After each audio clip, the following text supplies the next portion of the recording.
this is Streetman Sam, and this is a production breakdown video of my song Getting Harder to Keep Sane. Just like to say this is a very rough mix.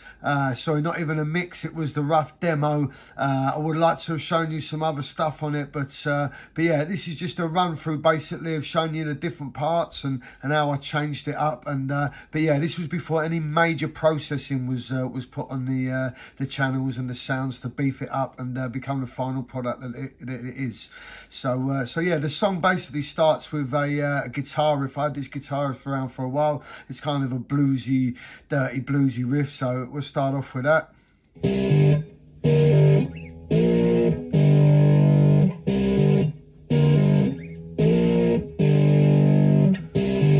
It's kind of a ZZ Top, as I say, dirty blues thing, which we love.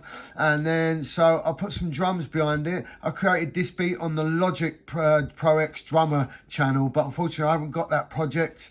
And it's a great plugin and interface because you can go and change your fills of the drum and you're able to follow your rhythms that you lay down on your guitar or any channel that you want your drums to follow. So it's a great thing, the Logic Pro X Drummer. But yeah, but the other, you can transfer it down to a MIDI channel, and I'll show you basically the drums back in the guitar. We'll actually pull that up, and if you see here as well, once it becomes a MIDI channel, it gives you all the drum kit here, and you're able to go in and add these boxes and take them away and shorten them down, so you can really sort of refine your beat. So, but this is how I put some drums to it.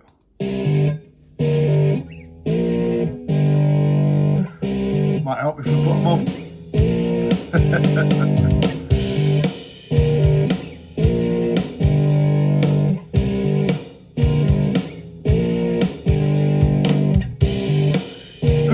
Sort of beat back in it, and then it comes out, the song goes into a mini breakdown here.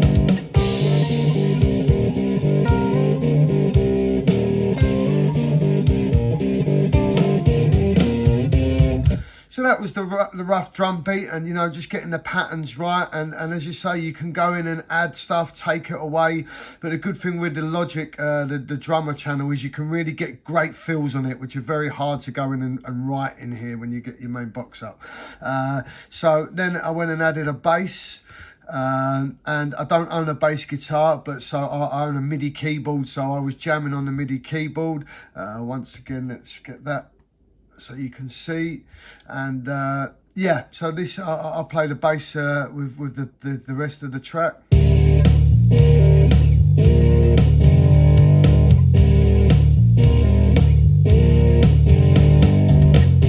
Once again, adding notes I was playing, you can go in and draw and take away, and I'll play it just with I really liked it. It was low down with the drums. I'm just going to take that off for the moment.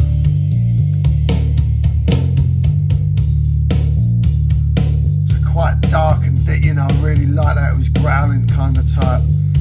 So that was cool.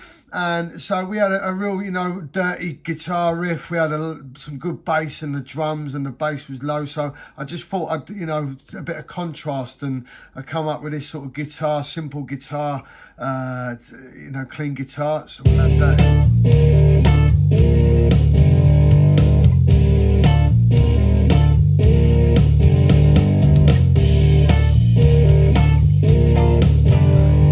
Time just trying to change a little couple of things.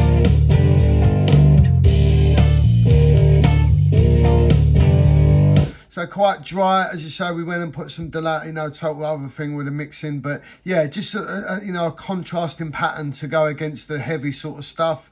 If you actually see here, if we go to that part, where we go.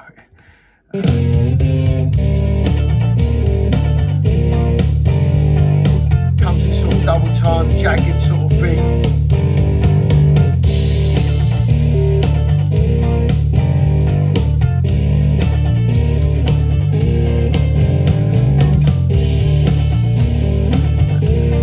And then sort of this leads into the chorus.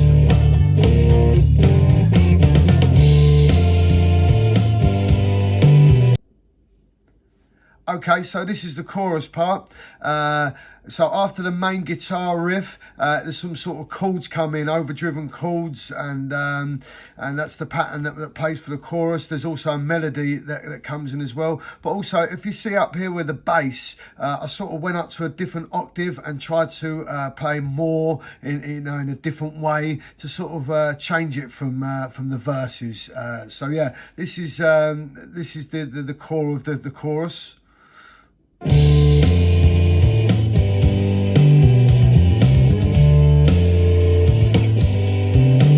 Bass line, just changing it up from the verse, you know. That's a good thing with MIDI, you can go in and draw quicker notes in that you might not be able to play. You know, if I probably couldn't play them.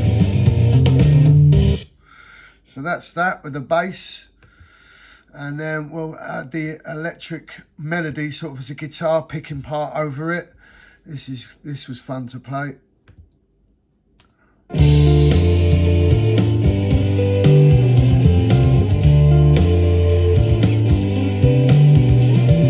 that loose kind of feel over it, and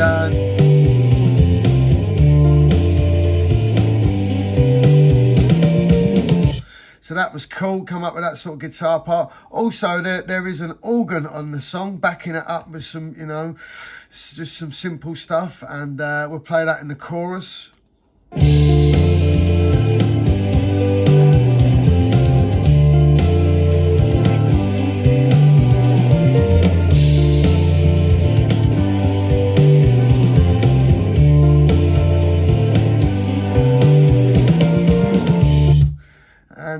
And also, just as you know, for another little sound, we've got some thirds that we're just harmonising with this. I don't know if this is the actual sound we went with in the final mix, but you'll get the you'll hear it.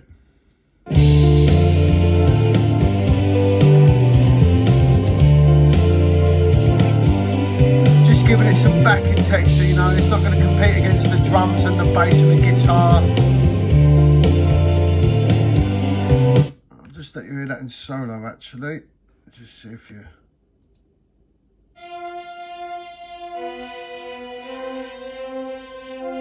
Just a backing texture, you know, to add to the chorus. So yeah, that was cool. And let's solo them again. And then it was into the second verse, and I just decided, because that main guitar riff, you know, it's quite the same, you know, even though we've got some nice guitars going over it and that, but I just felt it needed changing up a bit on the second bit as well. So yeah, I added another little guitar riff. If we listen to this is the second verse.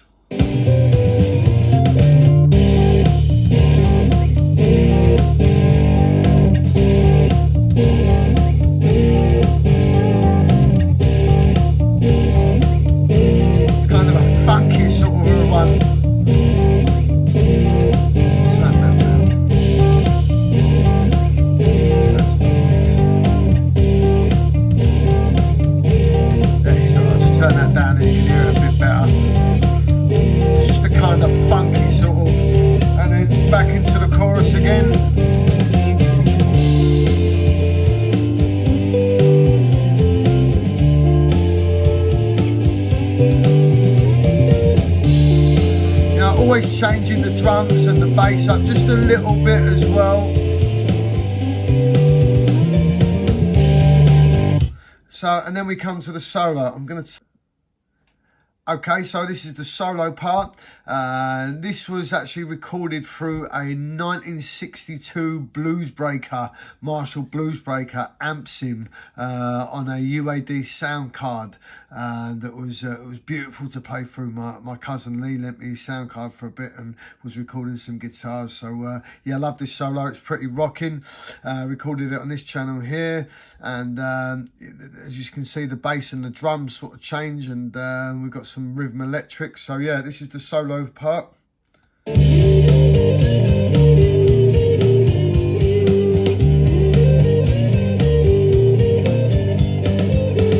love the drums.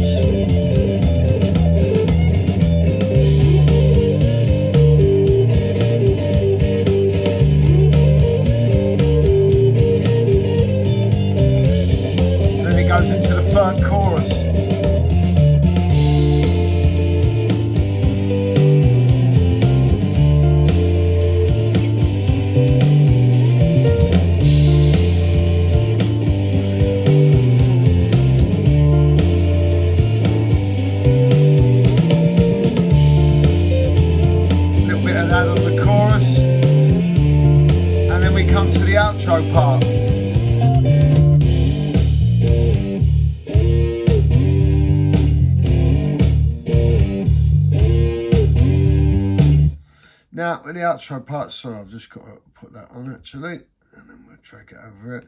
So when I was writing the song, I was sort of like, right, we've done the core verses, choruses, and the solos, which I was really pleased with, and I wanted to sort of create an outro, and so I didn't really know what to do, and this part come about of just having the guitar in my lap in another way, and I just started making a different sort of rhythm on the guitar, and sort of in a way that a DJ would scratch on a record. And this was recorded, this part was recorded probably two weeks into January. And on New Year's Eve, I'd seen a DJ do a set online, and his scratching stuff was unbelievable. And I was really watching a lot of his stuff over the next couple of weeks. So I think that sort of seeped into my plan. I never meant to do this, and I've never done it before in one of my tracks, but it was just one of them times where stuff just started happening, and it sounded really good. So yeah, we'll give you a listen to this part. I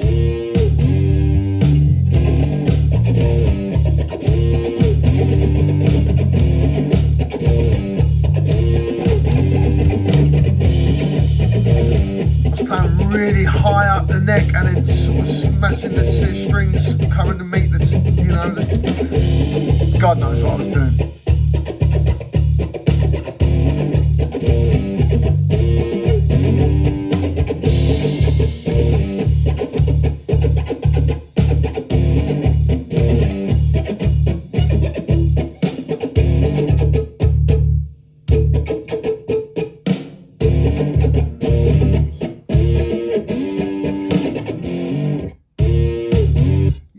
Kind of, you might hear it as a DJ sort of scratching, and yeah, as you say, we put some nice effects on that in the mixing stage, and got that sounding really good. So yeah, that's the song. I hope you got something out of it, and that's just how I build my stuff, sort of on Logic, and as I don't own a bass guitar, I put my bass lines in for a MIDI keyboard, and don't own drums, but we do use MIDI drums and that. So but yeah, I just hope you got something out of it, and thank you very much for watching. All the best.